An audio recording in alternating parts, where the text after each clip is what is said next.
Allah tidak akan memberikan syafaat meskipun banyak orang yang memintakan syafaat, meminta syafaat kepada Allah untuk jenazah tadi.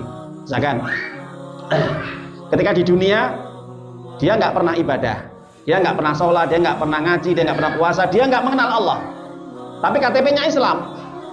Banyak orang menganggap dia tetap semoga aja, semoga matinya baik gitu. Oke, nggak masalah. Ada yang sholati, tetap masih ada yang menyolati dia, tapi kan tetap putusan Allah. Ingat, yang menilai kan Allah. Kita nggak punya hak untuk menentukan dia masuk neraka atau masuk surga kecuali berdasarkan ayat-ayat Allah. Betul? Oke? Oke. Kita kembali kepada ayat Allah. Di dalam surah Mudatsir ini, Allah mengabarkan mereka-mereka yang tidak diberi syafaat oleh Allah, meskipun banyak orang memintakan ampunan, keluarganya, suaminya, istrinya, mbah-mbahnya, kakeknya, kerabatnya, saudaranya, tetangganya, jamaahnya, ustadznya, ataupun tokoh-tokoh agama ataupun yang lain, itu berbondong-bondong untuk meminta ampunan kepada Allah bagi jenazah yang meninggal dunia. Tapi ingat, di dalam ayat ini Allah katakan, dimulai dari surat Al-Mudatsir 41. Apa kata Allah? Anil mujrimin, keadaan orang-orang yang berbuat dosa kepada Allah selama hidup di dunia. Ingat, orang-orang yang berbuat dosa ketika hidup di dunia. Apa dosa mereka, Pak Bu? Yang tidak diberi syafaat oleh Allah. Ayat yang 48 terangkan secara rinci. Ma salakakum fi saqar, apa yang menyebabkan kalian masuk neraka sakor? Mereka menjawab, qalu lam naku minal musallin, selama hidup kami tidak pernah sholat.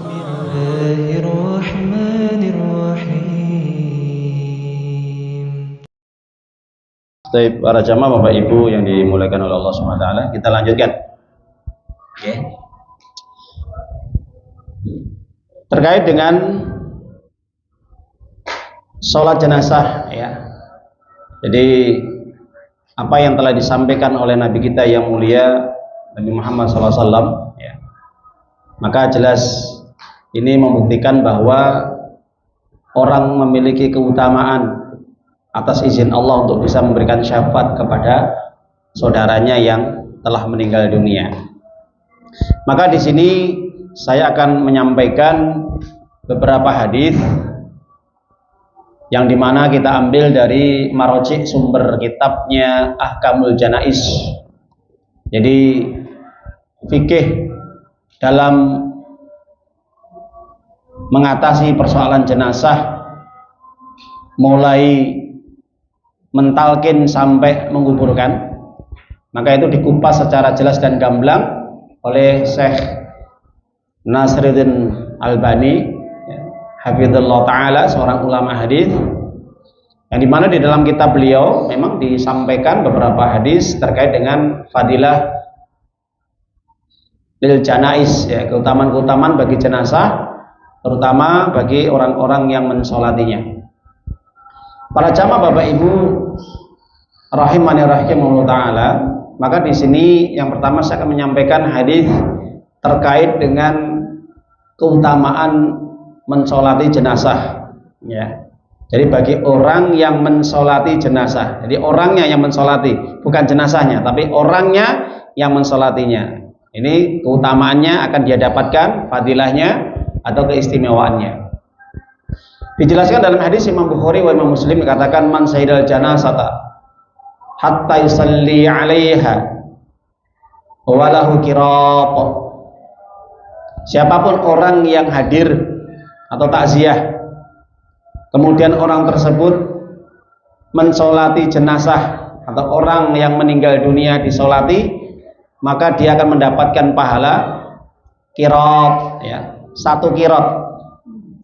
Waman sahida hatta tudfana falahu qiratan. Barang siapa yang dia hadir kemudian mensolati dan mengkuburkan jenazah tersebut, maka dia mendapatkan 2 qirat. Qila wamal qiratan, maka ditanya, ya Rasulullah, apa yang dimaksud dengan 2 qirat?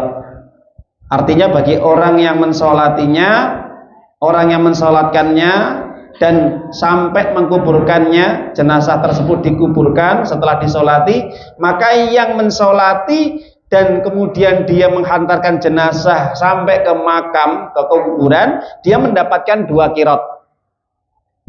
2 qirot itu kata Nabi apa? Mithlul jabalainil azimaini, seperti 2 gunung yang paling besar di muka bumi ini. Seperti 2 gunung yang paling besar di muka bumi ini. Ya, kira-kira gunung apa?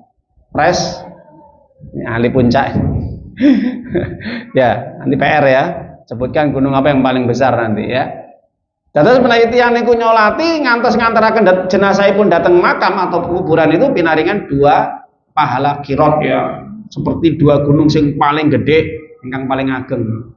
Jadi mendapatkan 2 gunung yang paling besar di muka bumi ini. Itu ibarat pahala yang didapatkan bagi orang yang mensolati jenazah tadi.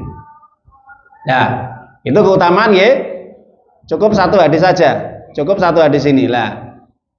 Orang yang mendapatkan keutamaan keistimewaan bagi orang yang mensolati jenazah itu ya nggak sembarangan orang, gitu loh. Karena setiap pahala itu disesuaikan dengan apa? Amalannya, imannya, lah itu. Yang pertama, orang-orang yang mensolati ini termasuk orang-orang yang muslim, mukmin, jelas. Kalau ada orang kafir atau orang musyrik di situ ikut nyolati ya nggak dapat, Pak Bu. Ya, nggak dapat. Kenapa? Syarat mendapatkan pahala Allah, ganjaran Allah, surganya Allah kan apa, mukmin. Innal muttaqina fi jannatin na'im. Betul? Orang bertakwa itu tempat tinggalnya nanti di surga yang penuh dengan kenikmatan. Orang bertakwa itu hidupnya bahagia, sukses dunia akhirat. Itu orang bertakwa, Pak Bu. Nah, orang yang mensolati dari kalangan orang muslim, orang yang mentauhidkan Allah, hanya beribadah kepada Allah saja, tidak pernah menyekutukan Allah. Tidak pernah syirik, Pak Bu, apalagi syirik besar. Syirik besar atau melakukan pembatal iman. Nah, ini kalau melakukan pembatal iman nggak masuk dia.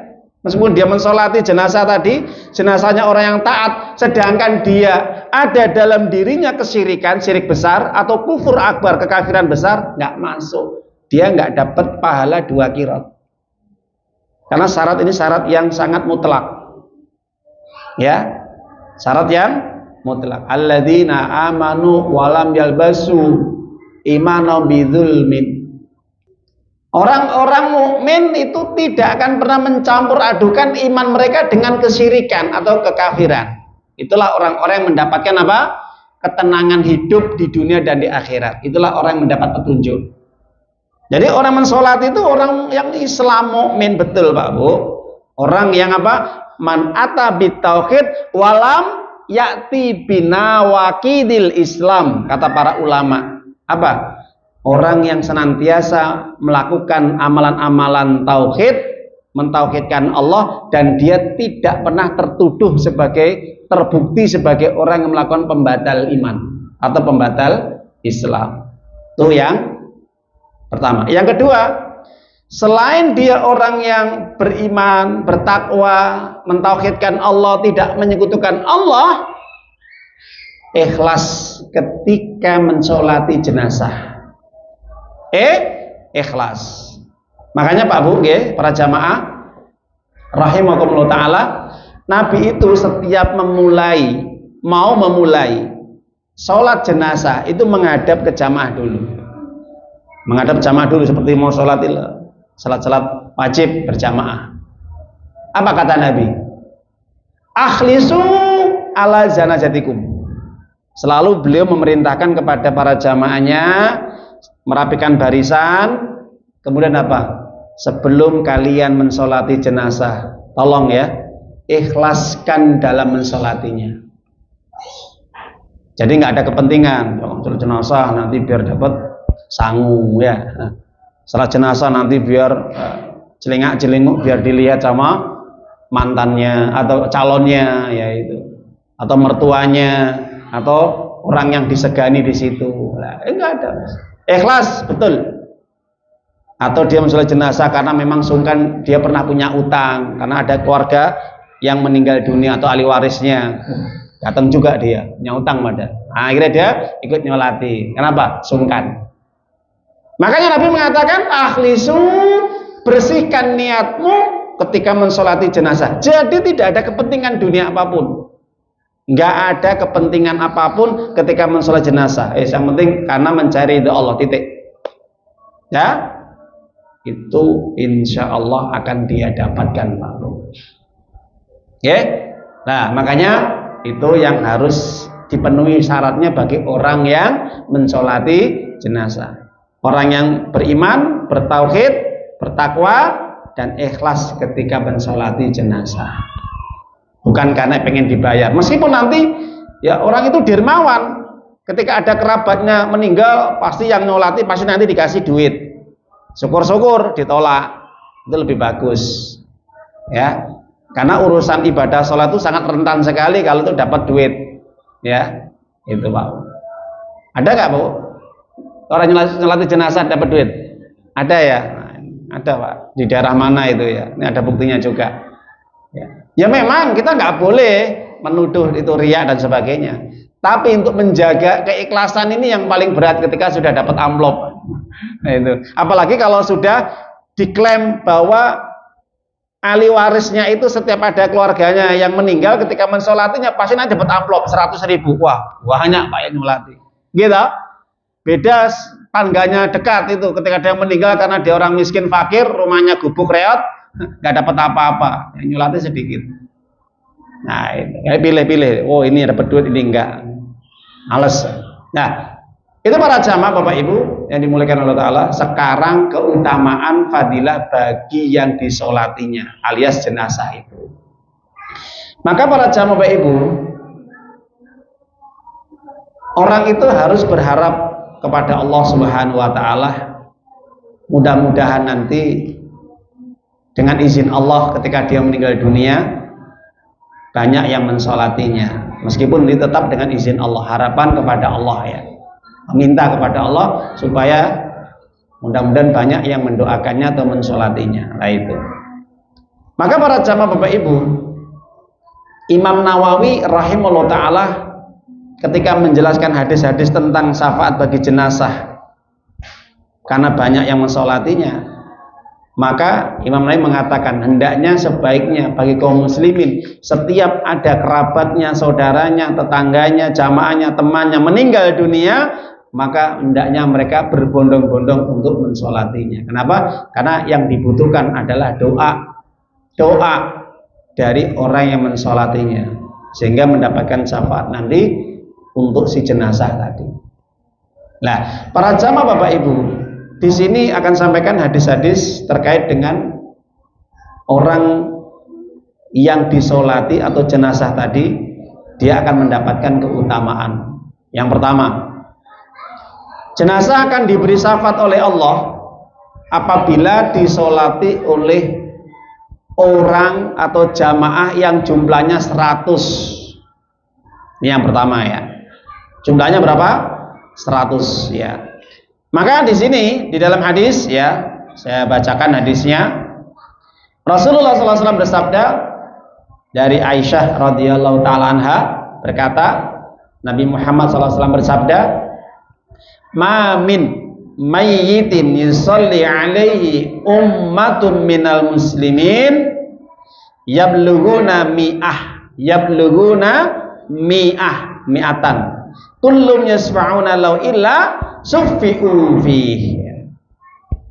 Nabi bersabda, tidak ada mamin mayyitin yusalli alaihi ummah minal muslimin, tidak ada jenazah atau mayit kemudian disolati oleh saudara-saudara muslimnya yang jumlahnya mencapai 100 dan semuanya itu ya 100 orang tadi memohon kepada Allah ampunan untuk si jenazah tadi, maka akan diampuni dosa-dosanya dan dimasukkan ke dalam surga, akan diberi syafaat insyaallah. Itu 100 orang Pak Bu, 100 orang. Itu hadis pertama. Hadis ini diriwayatkan oleh Imam Muslim nomor 947 ya.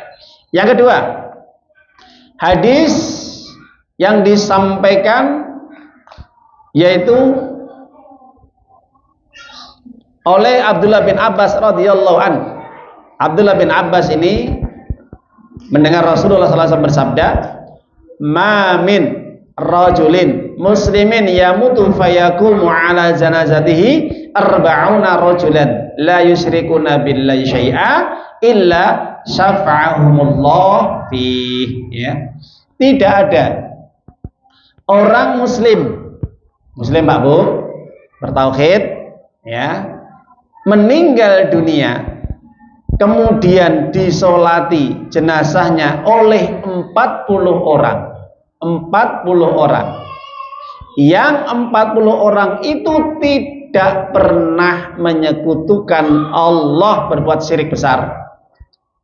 Insya Allah akan Allah beri syafaat, diampuni dosanya, dimasukkan ke dalam surga. Ya, ini hadis riwayat Imam Muslim nomor 948.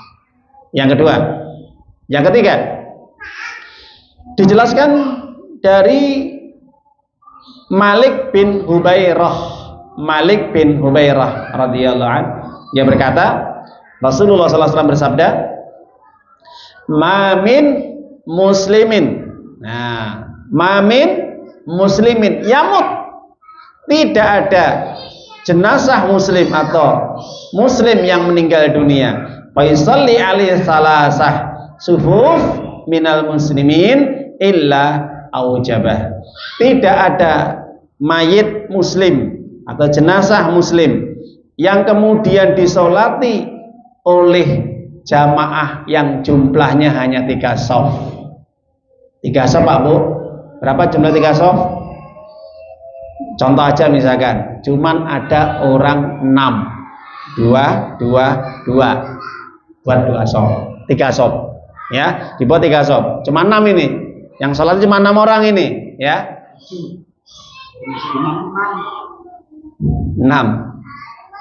Oh 3 shaf ya, sama imamnya, sama imamnya 7 ya, maksudnya di belakang 3 shaf ya, itu imamnya nggak dinilai.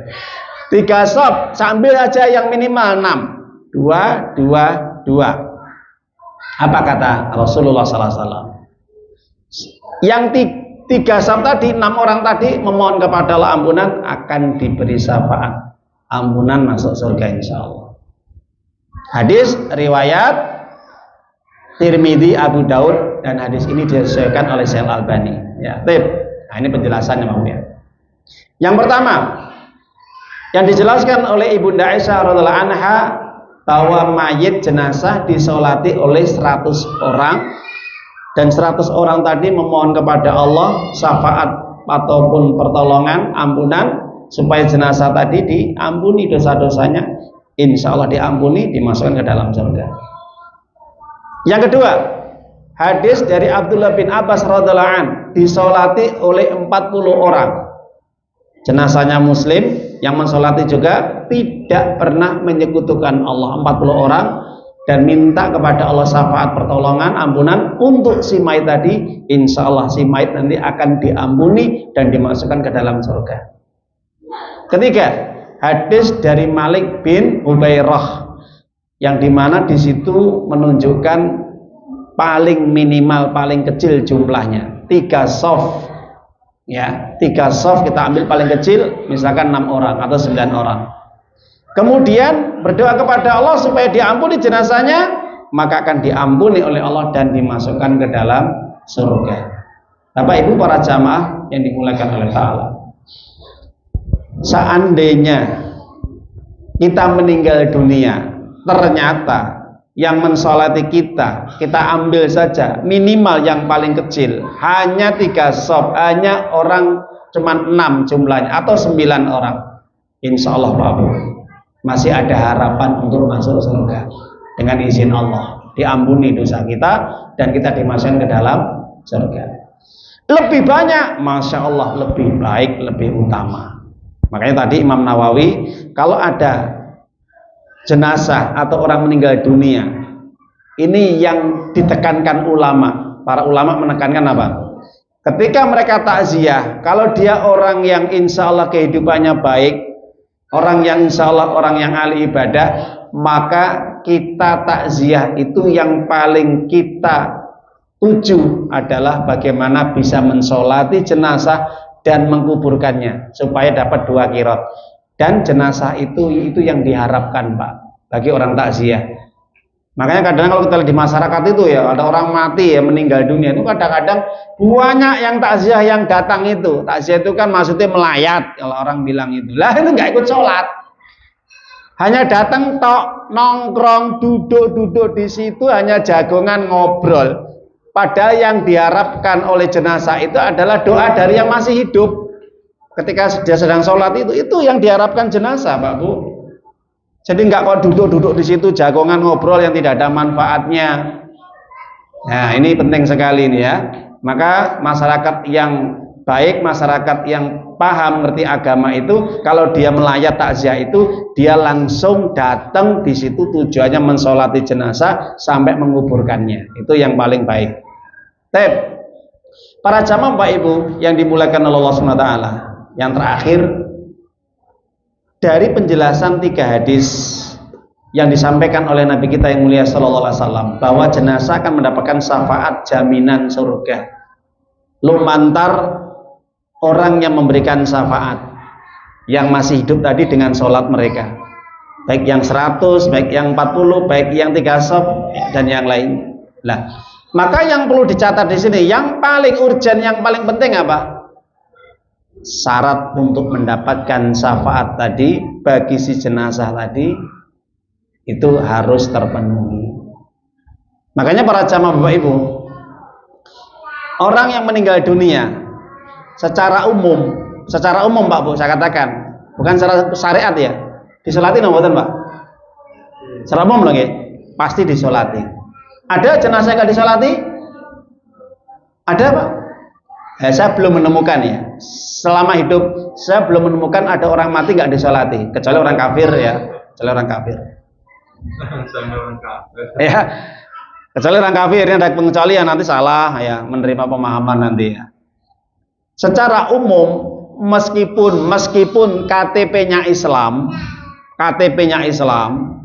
nggak pernah sholat, nggak pernah ibadah, nggak apalagi kok ngaji, puasa, kalau mati disolati nggak?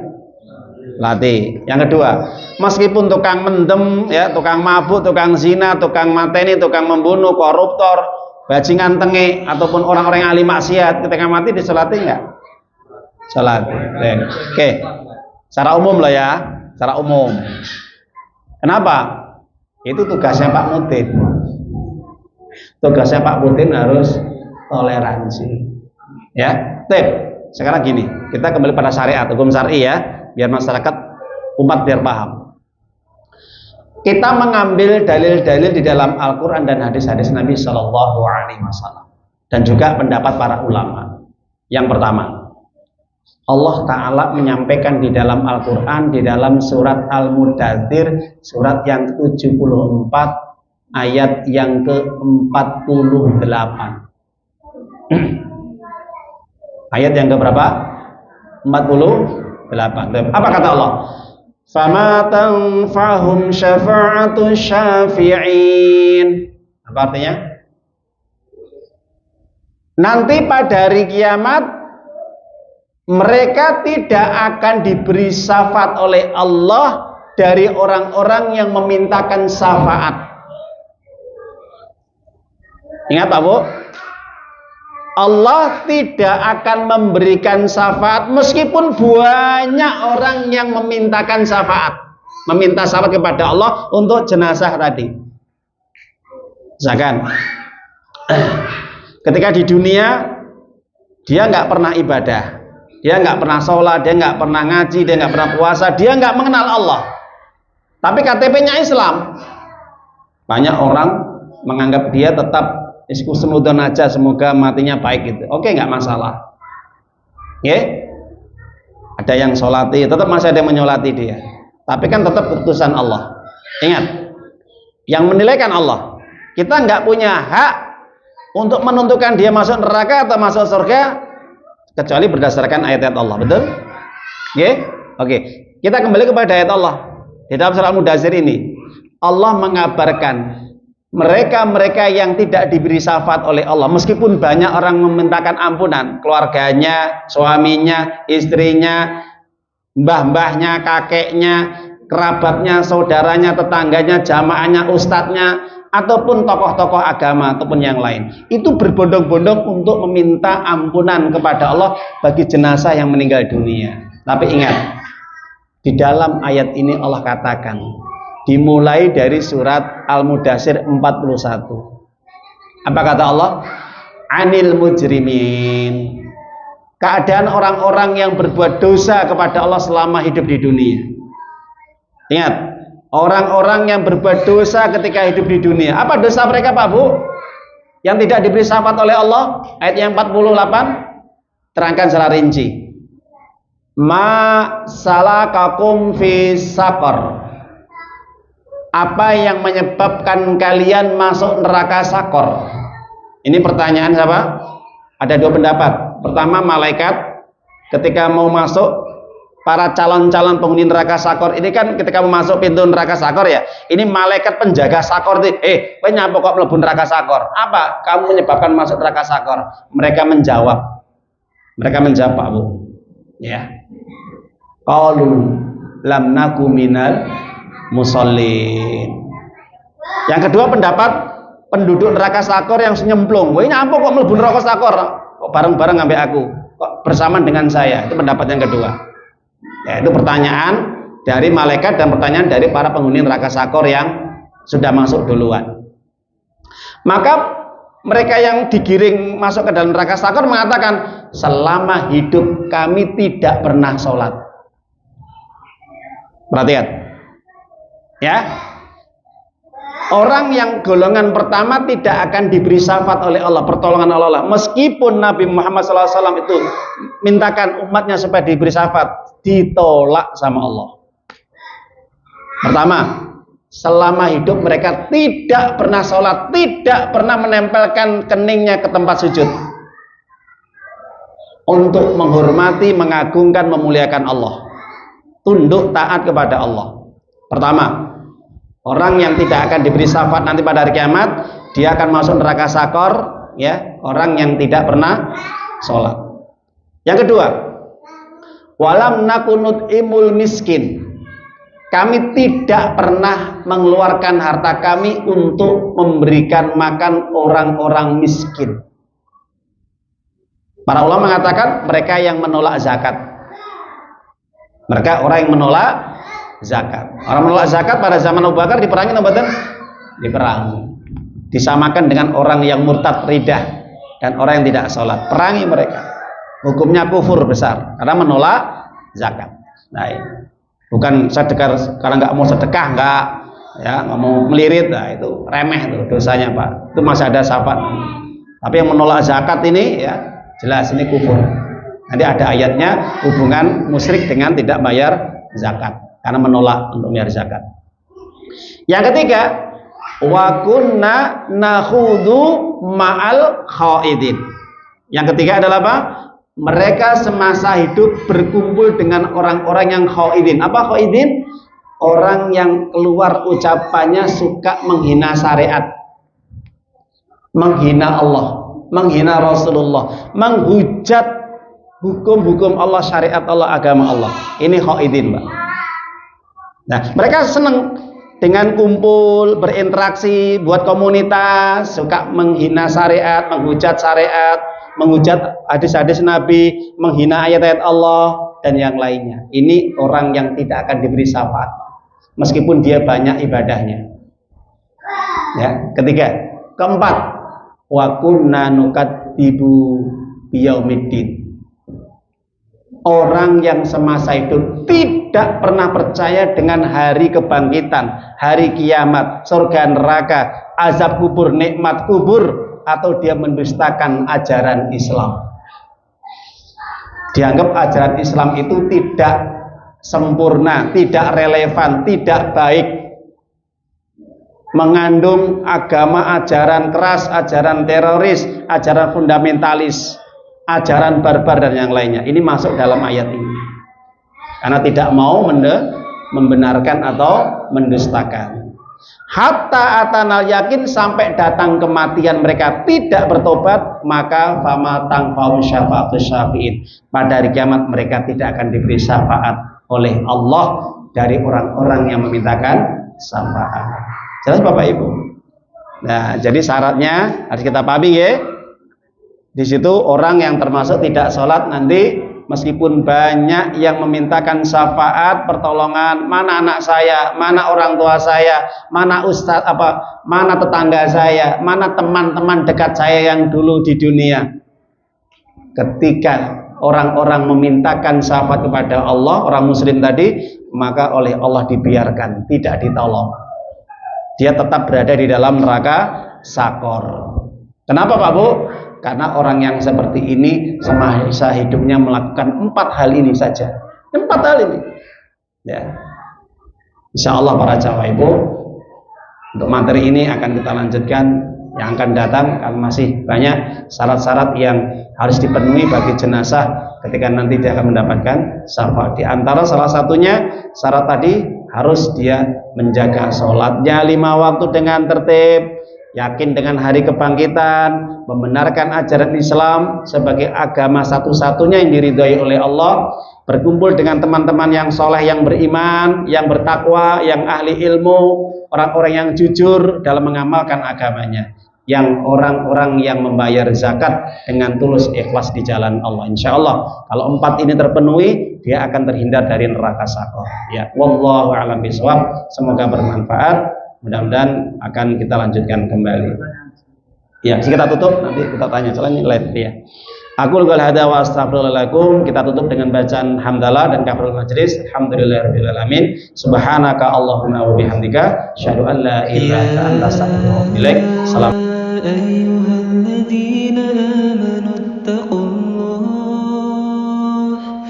ittaqullaha haqqa tuqatih wa la tamutunna illa wa antum muslimun.